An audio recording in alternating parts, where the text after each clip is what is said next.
Sir, ಈ ಅರಣ್ಯ ಪ್ರದೇಶದ ಒಳಗಡೆ ದನ ಕರುಗಳನ್ನ ಬಿಡೋದಕ್ಕೆ ಪರಿಶೀಲನೆ ಮಾಡಿ ಅಂತ ಒಂದು ಸೂಚನೆ ಕೊಟ್ಟಿದ್ದೀವಿ. ಯಾವ ಕಾರಣ ನಿಷೇಧಿಸಬೇಕು ನಿರ್ಬಂಧನ? ನೋಡಿ ಏನಾಗ್ತಾ ಇದೆ, ತಮಿಳುನಾಡು ಗಡಿ ಭಾಗದಿಂದ ಸಾವಿರಾರು ದನ ಕರುಗಳು ಇವತ್ತು ನಮ್ಮ ವನ್ಯಜೀವಿ ಧಾಮದ ಒಳಗೆ ಹಾಗೂ ರಕ್ಷಿತ ಅರಣ್ಯದೊಳಗೆ ಮೇವಿಗಾಗಿ ಬರ್ತಾ ಇದ್ದಾವೆ. ಇವು ದನಕರುಗಳು ಈ ರೀತಿಯಲ್ಲಿ ಸಾವಿರಾರು ಸಂಖ್ಯೆಯಲ್ಲಿ, ಒಂದೊಂದು ಸಲ 20,000 30,000 ಈ ರೀತಿಯಲ್ಲಿ ಇವತ್ತು ಕೆಲವೊಂದು ಸ್ಥಳೀಯರ ಸಹಕಾರದಿಂದಲೂ ಈ ಅರಣ್ಯ ಪ್ರದೇಶದಲ್ಲಿ ಬರೋದರಿಂದ ಅವು ಇನ್ನೂ ಹಚ್ಚ ಹಸಿರಿರುವಂಥ ಏನು ನಮ್ಮ ಇವತ್ತು ಸಸ್ಯಗಳು ಬೆಳೀತವೆ, ಮರ ಬೆಳೀತವೆ, ಅವೆಲ್ಲ ತಿಂದಾಕುವುದರಿಂದ ಅಲ್ಲಿ ಅರಣ್ಯದಲ್ಲಿರುವಂಥ ವನ್ಯಜೀವಿಗಳಿಗೆ ಮೇವಿಗೆ ತೊಂದರೆ ಆಗ್ತಾ ಇದೆ. ಒಂದನೇದು. ಎರಡನೇ ನೋಡಿ, ಮೊನ್ನೆ ಎಮ್ಮೆ ಮಿಲ್ಸಲ್ಲಿ ಒಂದು ತಾಯಿ ಹುಲಿ ಮತ್ತು 4 ಮರಿಗಳೇನು ಮೃತಪಟ್ಟಿದ್ದಾವೆ. ಇವತ್ತೇನು ವಿಷಪ್ರಾಶನ ಆಗಿದೆ. ಇದೆಲ್ಲ ಈ ರೀತಿಯಲ್ಲಿ ಅರಣ್ಯ ಪ್ರದೇಶದಲ್ಲಿ ಸಾವಿರಾರು ಸಂಖ್ಯೆಯಲ್ಲಿ ಜಾನುವಾರುಗಳು ಹೋಗೋದ್ರಿಂದಲೂ ಇದು ಒಂದು ಕಾರಣ ಅಂತ ಹೇಳಿ ವರದಿಯಲ್ಲಿ ಬಂದಿದೆ. ಇದೆಲ್ಲವನ್ನು ನೋಡಿ ಕಾಯ್ದೆ ಪ್ರಕಾರ, ಕಾನೂನು ಪ್ರಕಾರ ಅದನ್ನು ನಿಷೇಧ ಮಾಡಬೇಕು ಅಂತೇಳಿ ತೀರ್ಮಾನವನ್ನು ನಾವು ಮಾಡಿದ್ದೇವೆ. ಬಟ್ ಒಂದು ಭಾಗಕ್ಕೆ ಮಾತ್ರ ಹಿಂಗಾಗ್ತಾ ಇದೆಯಾ, ಅಥವಾ ಈ ಕಡೆ ಕರ್ನಾಟಕದ ಒಳಗೆ ಮಲೆನಾಡು ಭಾಗಗಳಲ್ಲೆಲ್ಲ ಮನೆ ತೋಟಕ್ಕೆ ಅಟ್ಯಾಚ್ ಆಗಿ ಸೊಪ್ಪಿನ ಬೆಟ್ಟ ಈ ಥರದ್ದು ಇರ್ತವೆ ಸರ್? ನೋಡಿ, ಯಾವುದು ಕಾಯ್ದೆ ಪ್ರಕಾರ ನಮಗೆ ಅವರಿಗೆ ಅವಕಾಶ ಮಾಡಿಕೊಡ್ಬೇಕಾಗಿದೆ. ಅರಣ್ಯವಾಸಿಗಳಿದ್ದಾರೆ. ಯಾವ ಅರಣ್ಯವಾಸಿಗಳು ತಮ್ಮದೇ ಆದಂಥ ಜಾನುವಾರುಗಳಿದ್ದರೆ ಅದಕ್ಕೆ ಅವಕಾಶ ಇದೆ. ಆದರೆ ಬೇರೆ ಬೇರೆ ರಾಜ್ಯಗಳಿಂದ ಅಥವಾ ಬೇರೆ ಕಡೆಯಿಂದ ಜಾನುವಾರುಗಳಿಗೆ ತಂದು ಅಲ್ಲಿ ಬರೀ ಮೇವು ಅದಕ್ಕೆ ತಿನ್ನಲಿಕ್ಕೆ ಬಿಡುವಂಥದ್ದು, ಅದಕ್ಕೆ ಕಾಯ್ದೆಯಲ್ಲಿ ಕಾನೂನಲ್ಲಿ ಯಾವುದೇ ರೀತಿಯ ಅವಕಾಶ ಇಲ್ಲ. ಕಾಯ್ದೆ ಕಾನೂನು ಕಟ್ಟುನಿಟ್ಟಾಗಿ ಪಾಲನೆ ಮಾಡಬೇಕು ಅನ್ನುವಂಥ ಸೂಚನೆಯನ್ನು ನಾನು ಕೊಟ್ಟಿದ್ದೇನೆ. ಪ್ರಾದೇಶಿಕವಾಗಿ ಒಂದಷ್ಟು ಸಮಸ್ಯೆಗಳಾಗಬಹುದಾ ಅಂತ ಸರ್? ಅಂದರೆ ಮಲೆನಾಡು ಭಾಗ ಸಣ್ಣ ಪುಟ್ಟ ಏನಾದರೂ ಸಮಸ್ಯೆಗಳಿದ್ದರೆ, ಸ್ಥಳೀಯರದ್ದು ಏನಾದರೂ ತೊಂದರೆಗಳಿದ್ದರೆ ಅದನ್ನು ನಿವಾರಣೆ ಮಾಡುವಂಥ ಒಂದು ಕೆಲಸ ನಮ್ಮ ಇಲಾಖೆ ಮಾಡ್ತದೆ. HMT ಅರಣ್ಯ ಭೂಮಿ ಸಂಬಂಧಪಟ್ಟ ಅಧಿಕಾರಿ ಕ್ಷಮೆ ಕೇಳಿದ್ದಾರೆ. ಅವರ ಅಮಾನತು ಏನಾದ್ರು ವಾಪಸ್ ನೋಡಿ, ಈಗ ನಾವು HMT ಪ್ರಕರಣದಲ್ಲಿ ಏನೇನಾಗಿದೆ ಇದು ತಮ್ಮ ಗಮನದಲ್ಲಿದೆ. ಈಗಾಗಲೇ ಅಧಿಕಾರಿಯ ಅಮಾನತು ಆಗಿದೆ. ಅವರು ಒಂದು ಕ್ಷಮಾಪಣೆ ಪತ್ರ ಬರೆದಿದ್ದಾರೆ. ಈಗ ಮತ್ತೆ ಅದನ್ನು ವಾಪಸ್ ಪಡ್ಕೊಂಡಿದ್ದಾರೆ ಅನ್ನುವಂಥ ಒಂದು ಮಾಹಿತಿ ನನಗೆ ಬಂದಿದೆ. ಹೀಗಾಗಿ ಇದು ಸರ್ಕಾರದ ಮುಂದೆ ಇದೆ. ಮುಂದಿನ ಕ್ರಮ DPR ಮತ್ತು ನಮ್ಮಲ್ಲೆಲ್ಲ ಸರ್ಕಾರ ತೆಗೆದುಕೊಳ್ಳುತ್ತದೆ. ಅದ್ರ ಬಗ್ಗೆ ಇಲಾಖೆ ಹಂತದಲ್ಲಿಯೂ ನಾನು ನಮ್ಮ ಹಿರಿಯ ಅಧಿಕಾರಿಗಳ ಜೊತೆಯಲ್ಲಿ ಚರ್ಚೆ ಮಾಡ್ತೇನೆ.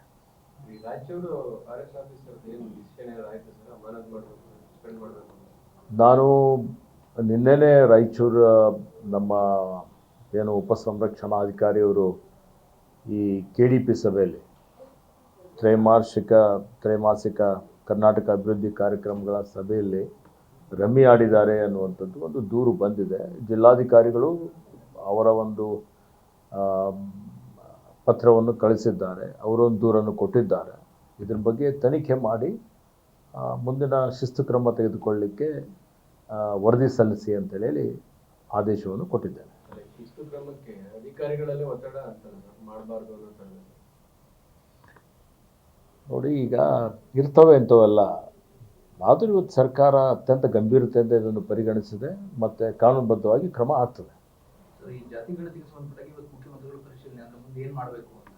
ಸೊ ಸಮುದಾಯಕ್ಕೆ ಏನು ಸಂದೇಶ ಸರ್? ಅಂದರೆ ಕಳೆದ ಬಾರಿ ಆದಂಥ ತಪ್ಪುಗಳು ಈ ಬಾರಿ ಮರುಕಳಿಸಬಾರ್ದು ಅನ್ನೋ ಬಗ್ಗೆ. ನೋಡಿ, ಇವತ್ತು ಜಾತಿ ಗಣತಿ ಆಗಬೇಕು ಅನ್ನೋಂಥದ್ದು ಎಲ್ಲರ ಅಭಿಮತ ಇದೆ. ನಮ್ಮೆಲ್ಲರ ಬೆಂಬಲ ಅದಕ್ಕೆ ಇದೆ. ಜಾತಿ ಗಣತಿ ಸಮೀಕ್ಷೆ ಮಾಡುವಂಥ ಸಂದರ್ಭದಲ್ಲಿ ಇವತ್ತು ಒಂದೊಂದು ಸಮುದಾಯದ ಏನು ಒಳಪಂಗಡಗಳಿದ್ದಾವೆ, ಇವೆಲ್ಲ ಒಳಪಂಗಡಗಳಲ್ಲಿ ಭಾಳಷ್ಟು ಗೊಂದಲ ಇದೆ. ಈ ಗೊಂದಲ ನಿವಾರಣೆ ಮಾಡುವಂಥ ಕೆಲಸ ಆಯಾ ಸಮುದಾಯದ ಪ್ರಮುಖರು, ಮಠಾಧೀಶರು ಕೂಡಿ ಮಾಡಬೇಕಾಗ್ತದೆ. ಸರ್ಕಾರ ಸಹಿತ ಅದಕ್ಕೆ ಒಂದು ತೀರ್ಮಾನವನ್ನು ತೆಗೆದುಕೊಳ್ಬೇಕಾಗ್ತದೆ. ಹೀಗಾಗಿ ಒಂದೊಂದು ಸಮುದಾಯದಲ್ಲಿ, ಉದಾಹರಣೆಗೆ ಲಿಂಗಾಯತ ವೀರಶೈವ ಸಮುದಾಯದಲ್ಲಿ ಸುಮಾರು 100 ಒಳಪಂಗಡಗಳಿದ್ದಾವೆ. ಈ 100 ಒಳಪಂಗಡಗಳು ಇವತ್ತೆಲ್ಲವನ್ನೂ ಒಗ್ಗೂಡಿಸಿಕೊಂಡು ಇವತ್ತೇನು ಸಂಖ್ಯೆ ಬರ್ತದೆ. ಅದು ಬರುವಂಥ ರೀತಿಯಲ್ಲಿ ಬಂದರೆ ನೈಜವಾದಂಥ ಒಂದು ಸಮೀಕ್ಷೆ ಆಗಿದ್ದಂಗೆ ಆಗ್ತದೆ.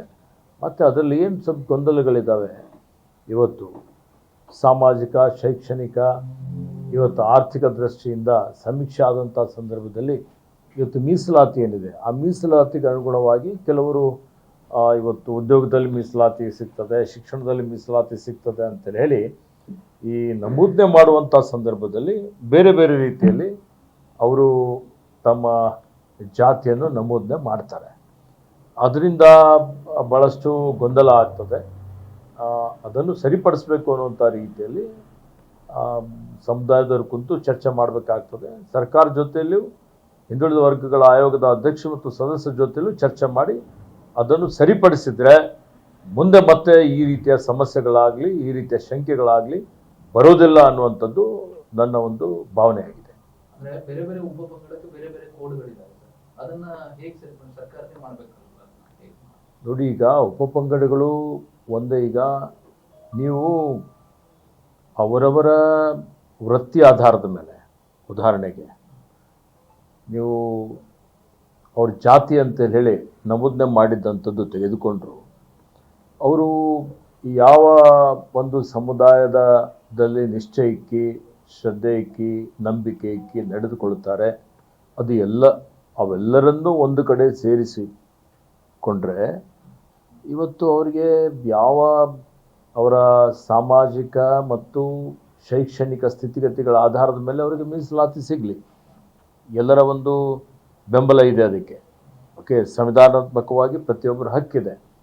ಅದ್ರ ಜೊತೆಯಲ್ಲಿ ಎಲ್ಲ ವೃತ್ತಿಯವರು ಯಾವ ಒಂದು ಜಾತಿ ಧರ್ಮದ ಆಧಾರದ ಮೇಲೆ ನಡ್ಕೊಳ್ತಾರೆ ಅವರೆಲ್ಲರನ್ನೂ ಒಂದು ಕಡೆ ಸೇರಿಸಿ ನೀವು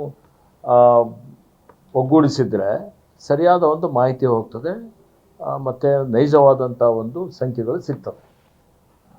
ಸಿದ್ದರಾಮಯ್ಯನವರು 5 ವರ್ಷ ನಾನೇ ಮುಖ್ಯಮಂತ್ರಿ ಅಂತೇಳಿ ಕ್ಲಾರಿಫೈ ಮಾಡಿದ ಮೇಲೂ ಕೂಡ ಕೆಲ ಶಾಸಕರುಗಳು ಮತ್ತೆ ಡಿ.ಕೆ. ಶಿವಕುಮಾರ್ ಪರವಾಗಿ ನೋಡಿ, ಈ ವಿಷಯದ ಬಗ್ಗೆ ನಮ್ಮ ವರಿಷ್ಠರು ಈಗಾಗಲೇ ಹೇಳಿಕೆ ಕೊಟ್ಟಿದ್ದಾರೆ, ಎಲ್ಲರಿಗೂ ತಾಕೀತು ಮಾಡಿದ್ದಾರೆ.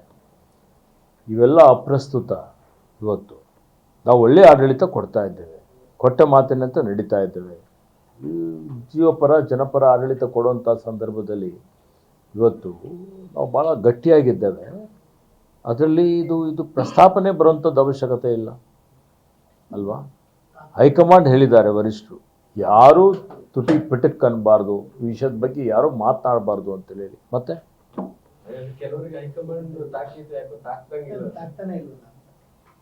ಹೈಕಮಾಂಡ್ ನೋಡಿಕೊಳ್ತದೆ. ಅದಕ್ಕೆ ಹೇಳಿದ್ನಲ್ಲ, ಎಲ್ಲ ವಿಷಯಗಳು ಹೈಕಮಾಂಡ್ ಗಮನದಲ್ಲಿದೆ. ಅವರು ಸೂಕ್ತವಾದಂಥ ಒಂದು ಅವರಿಗೆ ಸೂಚನೆಯನ್ನು ಕೊಡ್ತಾರೆ. ಅಧಿಕಾರ ಹಂಚಿಕೆ ವಿಚಾರ ಆಗಿರ್ಬೋದು, ಸಿದ್ದರಾಮಯ್ಯನವರ 5 ವರ್ಷ ಪೂರ್ಣ ಅನ್ನೋ ವಿಚಾರಕ್ಕೆ ಹೈಕಮಾಂಡ್ ಸ್ಪಷ್ಟ ನಿರ್ಧಾರವನ್ನು ಯಾಕೆ ಹೇಳ್ತಾ ಇಲ್ಲ ಅಂತ. ಅಲ್ರಿ, ಎಷ್ಟು ಸಲ ಹೇಳಬೇಕು ನಿರ್ಧಾರ? ನೀವೇ ಕೇಳ್ತಾ ಇದ್ದೀರಿ. ಈಗಾಗಲೇ ಭಾಳ ಸ್ಪಷ್ಟವಾಗಿ ಎಲ್ಲರೂ ಹೇಳಿದ್ದಾರೆ. ಮತ್ತೆ ಥ್ಯಾಂಕ್ ಯು. ನಮ್ಗಾದ್ರೂ ಹೇಳ್ಬೋದಿತ್ತು.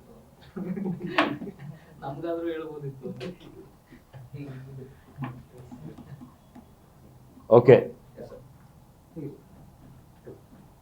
ಸರ್, ಇನ್ನೊಂದು ಈ ನಗರ ವ್ಯಾಪ್ತಿಯಲ್ಲಿ ಬಿಬಿಎಂಪಿ ವ್ಯಾಪ್ತಿಯಲ್ಲಿ ಎ ಖಾತಾ ಬಿ ಖಾತಾ ಕೊಡೋದು ಮೊನ್ನೆ ಕ್ಯಾಬಿನೆಟ್ ಅಲ್ಲಿ ಅಪ್ರೂವ್ ಆಗಿದೆ. ಸೊ ಗ್ರಾಮೀಣ ಭಾಗದಲ್ಲಿ ಕೊಡೋ ಬಗ್ಗೆ ಸಬ್ ಕಮಿಟಿ ಮಾಡಲಾಗಿತ್ತು. ಅದೇನಾದ್ರು ಅಂತಿಮ ನಿರ್ಧಾರ ಆಗಿದೆಯಾ? ಗ್ರಾಮೀಣ ಭಾಗದಲ್ಲಿ ಬಿ ಖಾತಾ ಕೊಡುವಂಥದ್ದು ನಿರಂತರವಾಗಿ ನಡೀತಾ ಇದೆ. ಈಗ BBMP ಮಾದರಿಯಲ್ಲೇ ಕೊಡಬೇಕು ಅನ್ನುವಂಥದ್ದು ಚರ್ಚೆ ಆಗಿದೆ. ಅದ್ರ ಬಗ್ಗೆನೂ ಒಂದು ತೀರ್ಮಾನ ಆಗ್ತದೆ.